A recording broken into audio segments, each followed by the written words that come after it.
vision? What is your ideal future for this character? Is it Man of Steel 2? Is it a TV series? What is it, Henry? Right now, I can't really talk about anything. What I do want is hope, optimism, and joy.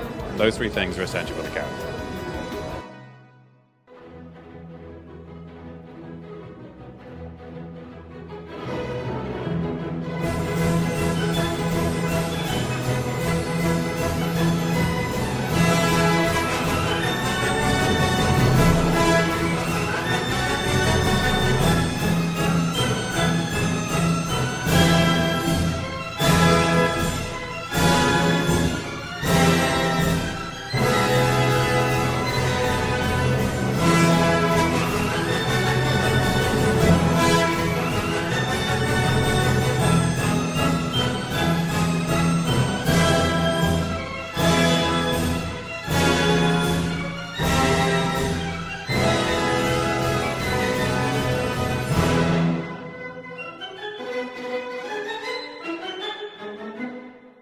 There is no repairing the DCEU. How stupid are the people of Warner Bros.? No! No!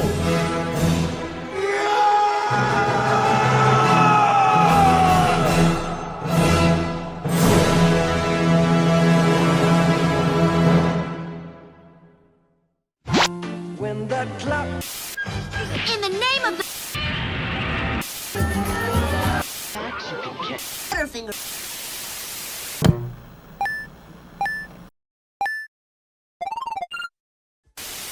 in Yahoo!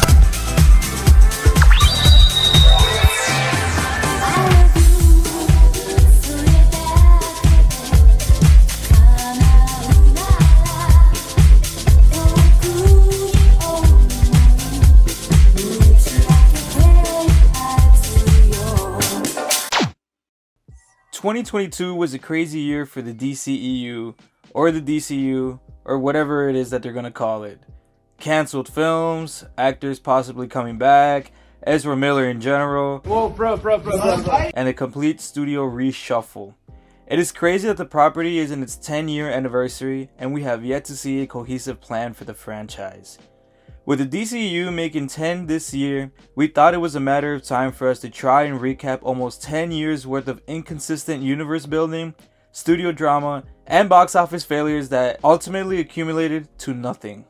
In its first 10 years, Marvel was already at Infinity War, and DC, well, they're in the brink of a complete franchise rehaul. How did this all happen? Who is to blame? And when the hell will we get a new Superman movie? Well, with the help of my friend Hector, the DCEU expert and LEGO aficionado, we'll rewind back and take a look at the complete shit show that is the DC Cinematic Universe. When are you starting on Superman? Soon. It all started on January 30th, 2011.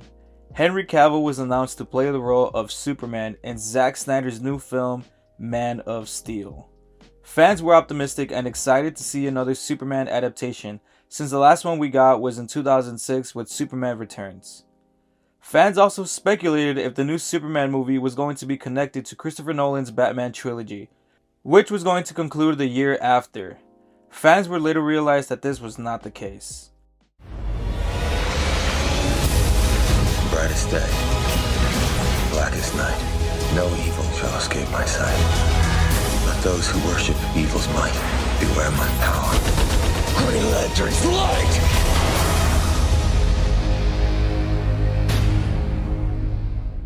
Also that same year, Ryan Reynolds starred in DC's Green Lantern, which was supposed to be the start of the DC Cinematic Universe, but that all went wayside when the film critically and financially bombed, officially ruining the chances of any universe building with just one film. Now the film's reputation lives on as one of the worst comic book films ever conceived to human existence. But the less we say about that film, the better.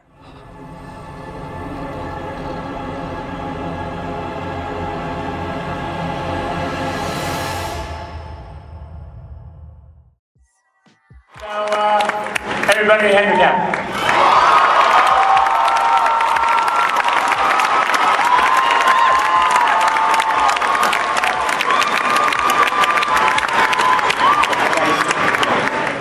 On June 14, 2013, Man of Steel was released to mixed but mainly positive reviews. The film was also a mild success at the box office, with its opening $116 million and finishing its worldwide gross with $668 million. That same year, a semi-sequel to Man of Steel was announced called Batman v Superman during San Diego Comic-Con. And of course, people went apeshit.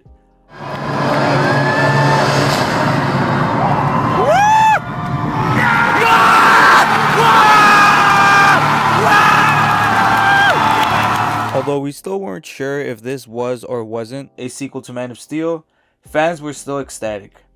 Now, these two films were the beginning steps of DC's new cinematic universe.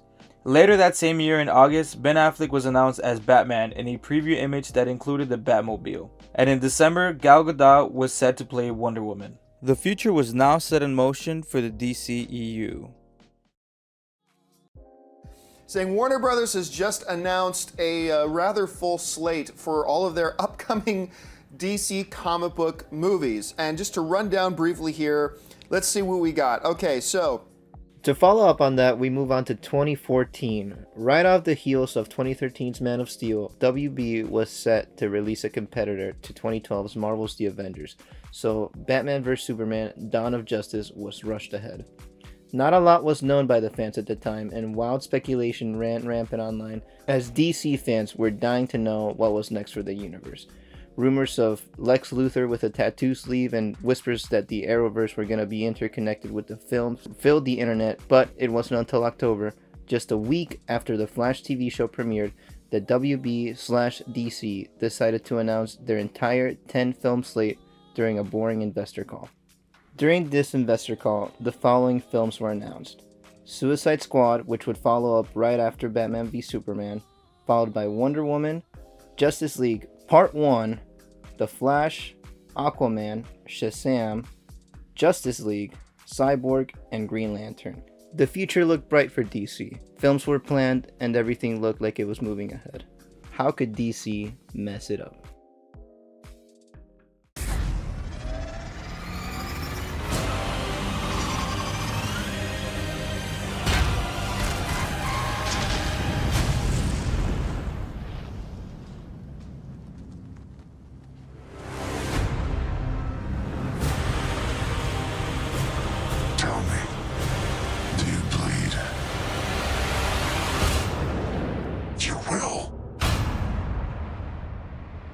Rated PG-13.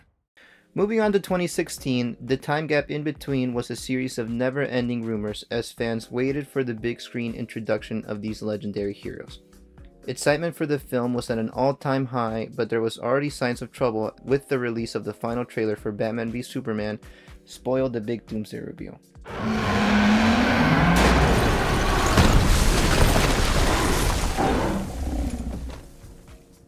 Still, people were optimistic for the release of the movie. Years and years of waiting were about to come to fruition, and DC fans were excited to see what DC had spent so much time cooking.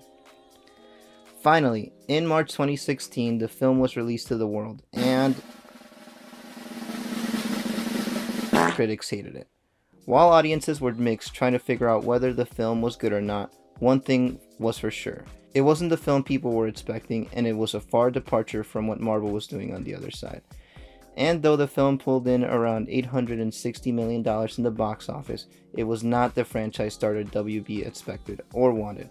And after the mixed reaction was clear, quick work was made to try to course correct the follow-up film Justice League, which was already in production.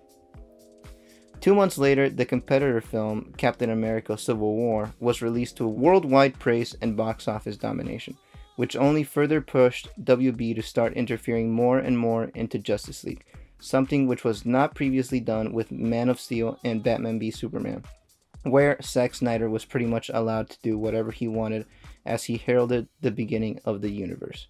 The studio interference also spread over to Suicide Squad, as the previous dark gritty tone originally planned was scrapped for a more Guardians of the Galaxy-like energy.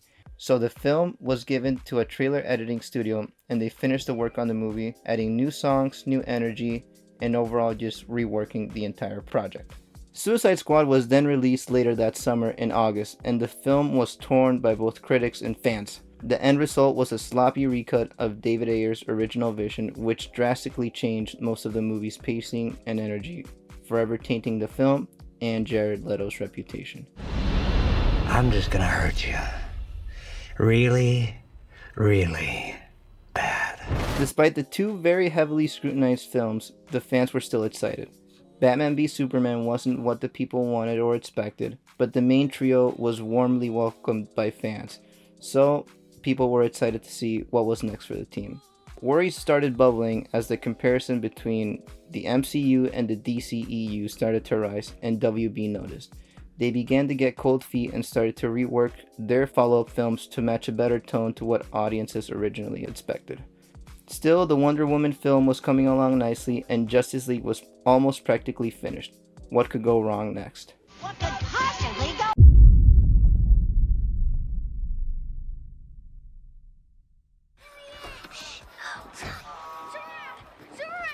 Can we ask you some questions? Look at this dude.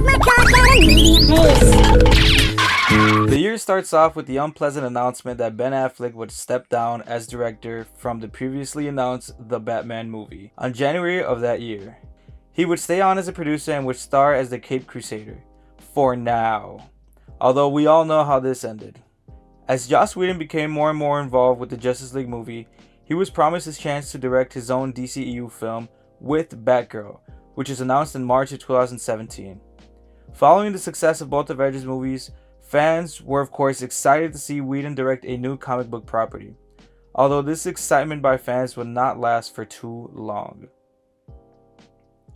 I'm Damon Hatfield and this is IGN News. Following a heartbreaking personal tragedy, Zack Snyder and his wife Deborah Snyder are stepping down from production on the Justice League movie. Warner Bros. Confirms Avengers director Joss Whedon will finish the film, which is still on track for its November release. On May 2017, Zack Snyder stepped down as director of his Justice League movie after a family tragedy. Snyder's daughter passed away from an apparent suicide. Joss Whedon was then called in by the studio executives Jeff Johns and John Berg to take over post-production as well as some reshoots for the film. Some was to put it lightly, as an excruciatingly large amount of film was reshot to please the studio. Producers Jeff Johns and John Berg would take advantage of Zack Snyder's absence to completely change Snyder's original vision of the movie. In fact, inside sources say only 10% of the original shoot stayed and the rest were reshoots. This decision would not only result in a complete tonal change in the Justice League movie, but also in Joss Whedon's reputation as a director.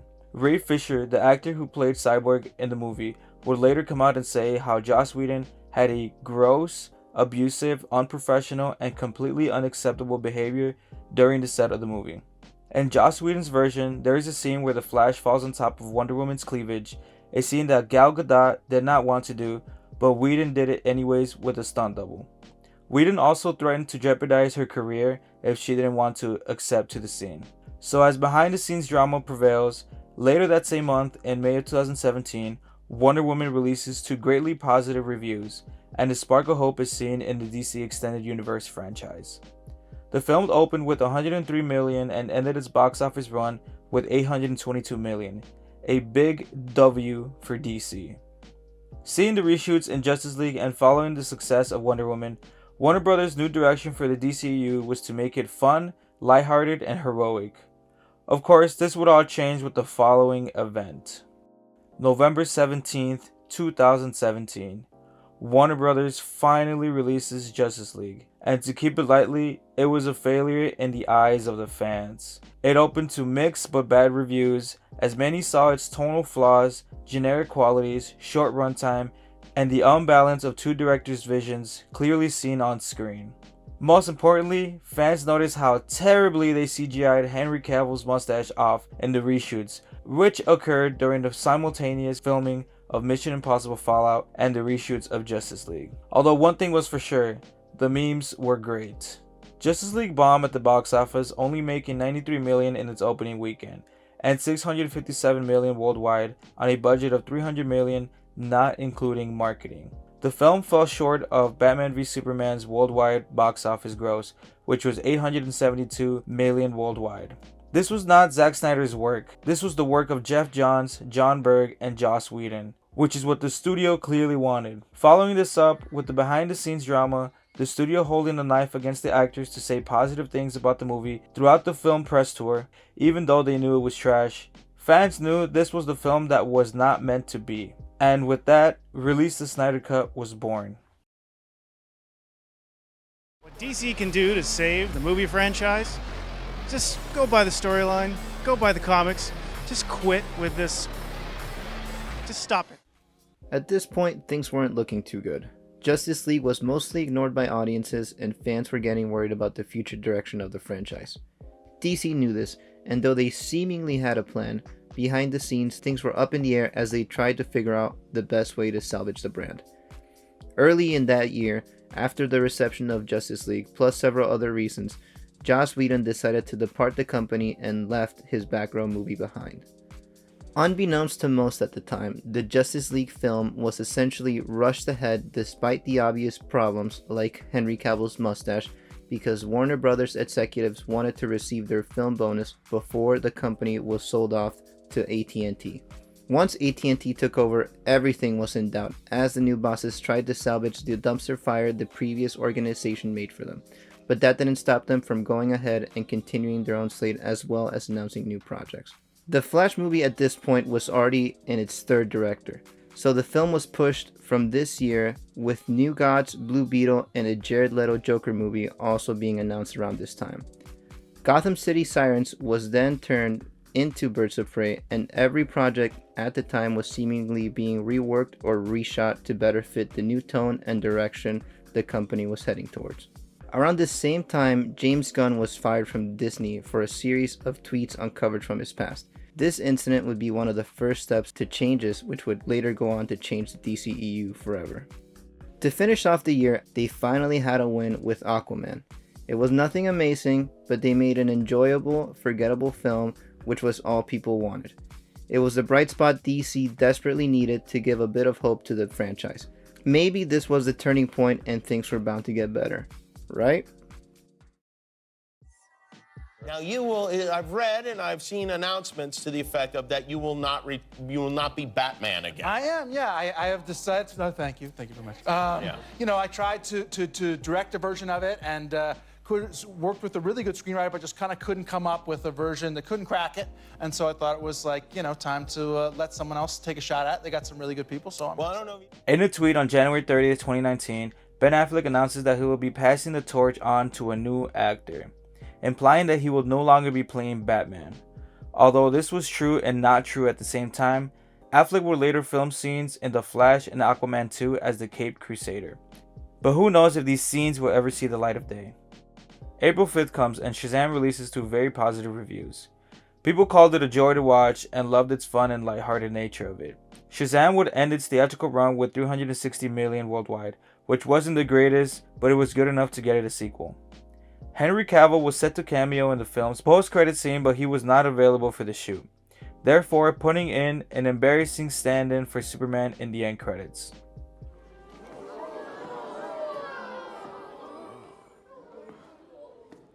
As the second and third quarters pass, not much is going on in the DCEU. It seems like Warner Brothers still has a foot up its ass until October 4th comes, with the release of a little-known film called Joker. Joker was a phenomenon. It broke box office records for an R-rated film, hitting $1 billion, something the DCEU just barely hit with Aquaman. But here's the funny thing, Joker wasn't even a part of the DCEU. It was its own standalone film, separated from any sort of continuity previously established. Hot off the release of the Joker, Matt Reeves' Batman begins production, and this was the point where standalone movies seemed like it was the best way to go with the DC property. Executives took notice, and it began the start of standalone DC films mixed with the serialized storytelling of the main DCEU continuity. At this point, DC films are at its best it's ever been. 2 $1 billion films, Wonder Woman and Shazam, critical hits, and a successful direction for the foreseeable future. Thankfully, it would only get better from here. It is not. breaking news, stay at home. That is the order tonight from 4 state governors as the coronavirus pandemic spreads. New York, California, Illinois, and Connecticut all ordering non-essential employees to stay home. Those orders cover 75 million people across the United States. New York's governor today telling non-essential businesses in his state to reduce their workforce to 0. As we move on to the next year, just when things were starting to look bright, the Rona struck. And not only did the world suffer, the DCEU began to stumble its last steps. Right before the virus struck, the small DC indie film Birds of Prey and the fantabulous emancipation of one Harley Quinn snuck by under most people's radar and was one of the last movies to play in theaters before the shutdown. Critically panned by both critics and fans, this movie wasn't necessarily bad, but it didn't impress anybody enough to risk the exposure and go into a theater in the middle of a pandemic. The following months was just a series of delays and delays as studios were unsure of how long theaters were going to be closed. So, different streaming services took advantage over studios and began to release their films on the same day on video on demand, as well as in certain theaters which were slowly beginning to open up again. This was something HBO Max in particularly advertised, as they began to announce new exclusive projects coming to the service, with most prominently the existence of the Snyder Cut being announced. See that? Oh my god. Oh my god. Oh my god. Oh my god. Oh my god. Oh my god. Oh my Wow. god. Oh my god. Oh my god. Is this stereo? Very nice. Yeah. Get the hell out of here. Oh my god. Oh my god. So that's coming. That's a little thing there, you know. It's a little thing. It's a not to little be thing. too, what do you call it? You know. Don't get too hyped up about it. Yeah. This was followed by the release of Wonder Woman 84, a movie nobody likes and which seemingly seems to confuse everybody. The dip in quality between this and the original movie only further pushed fans into sadness and desperation, with no Batman or Superman film in the horizon, and Wonder Woman herself taking a massive hit. Things were not looking good for the DCEU.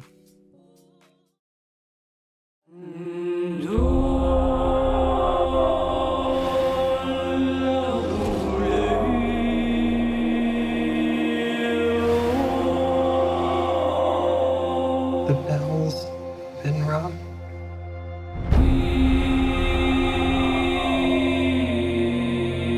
Out in the dark, among the stars, the god is dead. So following the year after the pandemic, the state of the movie industry was still in shambles. Really the biggest thing to come out of 2021 was the Snyder Cut.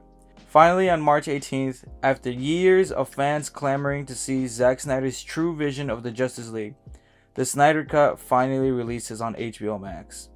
A 4-hour-long epic that had the director's truest of vision, including a new Steppenwolf, Darkseid, Black Suit Superman, and Martian Manhunter. The movie opened to mixed reviews, but fans loved it and called it a huge improvement over the 2017 version. Almost every deleted scene was added, and this was the definitive version of Zack Snyder's vision. An additional $70 million was added to finish the film. Unfortunately, it seemed that the Snyder Cut wasn't the big success Warner Brothers wanted it to be for the HBO Max platform, as it didn't bring in as many new subscribers as they would have liked. It seems that this would be Zack Snyder's swan song for the DC property. Needless to say, the man went out with a bang.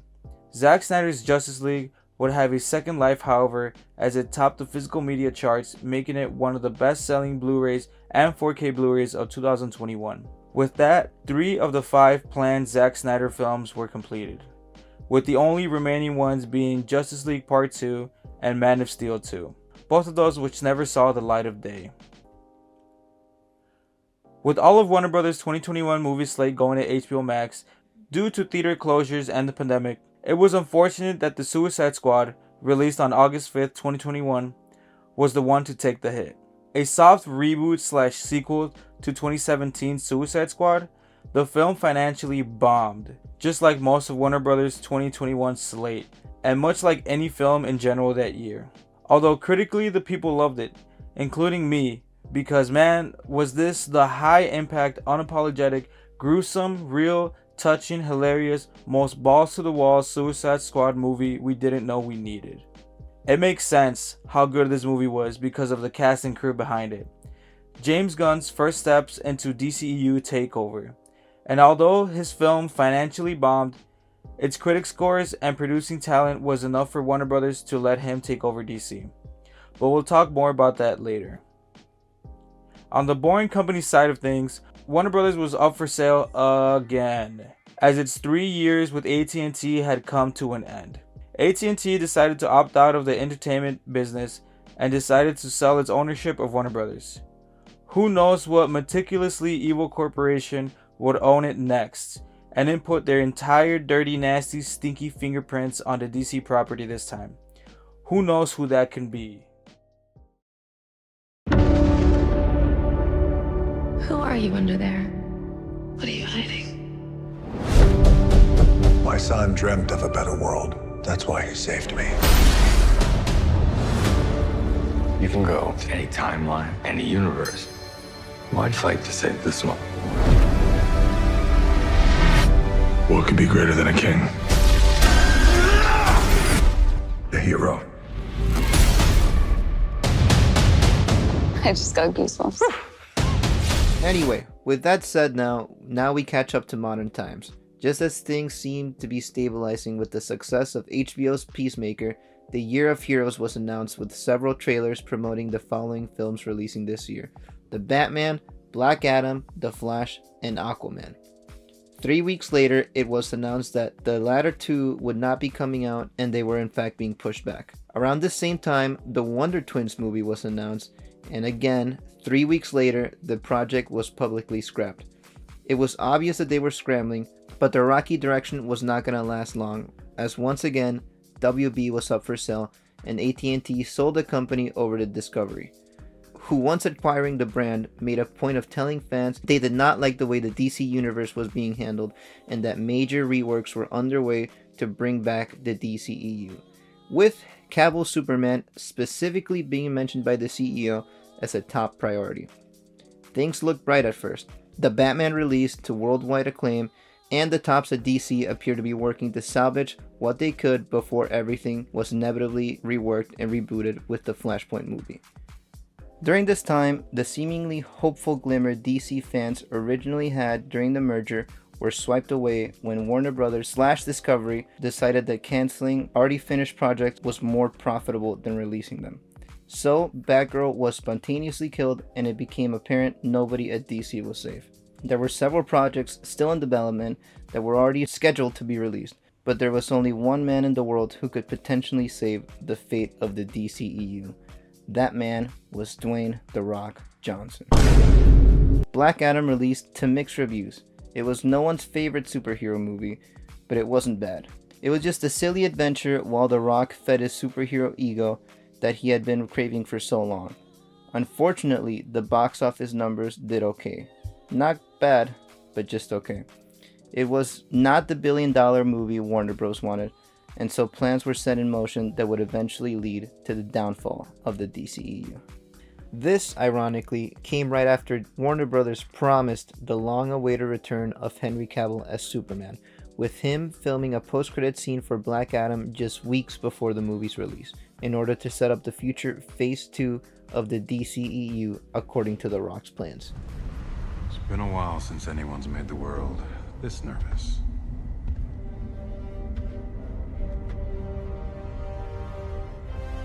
Black Adam. We should talk. DC, however, had other plans in mind, as the day after Cavill announced his return, James Gunn and Peter Safran were hired to co-lead the future of the DC film universe. And after it became clear that Black Adam was not going to reach the $1 billion like Warner Brothers executives hoped, Gunn was given the go-ahead to clear ship and do as he pleased with the current universe. And after a couple of weeks, Gunn announced through a series of tweets that the DC universe as we knew it was coming to an end, with him specifically pointing out that Cavill's Superman was no longer moving forward. The sudden announcement not only upset the loyal Snyderverse fanbase, but it also created a swirl of controversy, as Gunn's short statement left a lot up for interpretation, and fans were left unsure if this was a complete reboot or something new in between. With this announcement, other certain cast members like Gal Gadot's Wonder Woman and Jason Momoa's Aquaman were confirmed to not be returning. But weirdly, at the same time, Momoa was everything but confirmed to take over the role of Lobo, and with no word on if other characters like Gunn's Peacemaker, Ezra Miller, were set to return. Things are still very much up in the air as no one, not even the cast members themselves, seem to know what will happen next. While all this DC drama was going on, Ezra Miller entered the stage and decided it was him versus the world. Ezra started his encounters with the law in a video of him choking and slamming a woman to the ground in 2020. But this incident was mostly brushed off, with few people seemingly knowing or caring about the incident. Slowly, over the course of a few months, Ezra's actions began to escalate, and it all finally came into the spotlight once he seemingly went on a rampage in the island of Hawaii, where he would insult and assault several different islanders multiple times over the course of a few weeks, with seemingly no one there to stop him. I'm not transgender, non-binary. I don't want to be searched by a man. I'm transgender, non-binary, and I don't want to be searched by a man. I claim my Fourth Amendment rights. His biggest and still ongoing investigation was in June 8th of 2022, when Ezra Miller allegedly had taken control of a 12-year-old fan when Ezra was 23 years old. As they began to build a friendship, claims of alcohol and drug consumption were brought up as Ezra provided them to the then 14-year-old girl. They had also found bruises around the girl's body, which were presumably caused by Ezra. As this went on, Ezra had proclaimed he was the multiversal entity and coerced his peers, aka his cult members, to follow him to the bitter end. Ezra in general was not a good human being. Multiple videos of him harassing fans and thinking that he is better than the world would show up and prove the actor's meticulous intentions. WB surprisingly never really acknowledged any of his actions and simply released one or two statements alongside Miller claiming he loved the Flash character and would take the necessary steps to get help. As a matter of fact, it seems that the Flash film has tested so well with audiences that WB is considering keeping Ezra on board for the foreseeable future. While fans are uncomfortable with this news, it would look bad on WB's part to fire Henry Cavill, a man who is very passionate about his role of Superman and who has been patiently waiting for his return, would just be dropped by the studio. But the person they would keep is a 30-year-old man who is a douchebag of a person and has only caused trouble for the company would stay? That doesn't sit right with me. But then again, nothing has been final yet. We were canceled? Meanwhile, throughout this 10-year period while the main universe was moving along, there were several different projects which kept being leaked and announced, but for one reason or another, never made it to the big screen. While some were reworked into different ideas, like Gotham City Sirens being retooled into the Birds of Prey movie, the following projects started development but unfortunately never made it far enough to see the light of day. Starting off with Justice League Part 2 and Part 3, Cyborg, Ben Affleck's The Batman, which later got retooled into Robert Pattinson's The Batman, the cancelled Batgirl movie, Deadshot, Deathstroke, Green Lantern, a Harley Quinn and Joker standalone movie, followed up by another Jared Leto Joker movie, an untitled Man of Steel sequel, New Gods, The Trench, a secret Black Manta movie, Supergirl, the Wonder Twins movie, the untitled Wonder Woman 3, a Nightwing film, Static Shock, and the long-awaited Black Adam sequel. DC has 4 more films to get out of the way in 2023. Shazam, Fury of the Gods, The Flash, Blue Beetle, and Aquaman The Lost Kingdom. And I say get out of the way because James Gunn is now taking over as head of the DC film department. The future of DC films seems to be heading in a completely rebranded direction. All we can hope is for James Gunn to finally deliver on a cohesive storyline that is organized and persistent. Gunn is set to announce his future slate of films for DC early this year. His phase 1, if you will. Coming from Marvel, we can hope to see a similar structure like that of Kevin Feige. The future seems promising for the DC films, but then again, we've been saying that every single time something good happens in the franchise. Really, who knows what will happen? With the state of the movie industry, it is hard to tell how well any movie will be. Hell, even Marvel has been lacking in quality and in returns for the box office. They have yet to have a $1 billion movie as of last year. It's been a rough year for DC, but 2023 maybe, just maybe, will be the year of DC.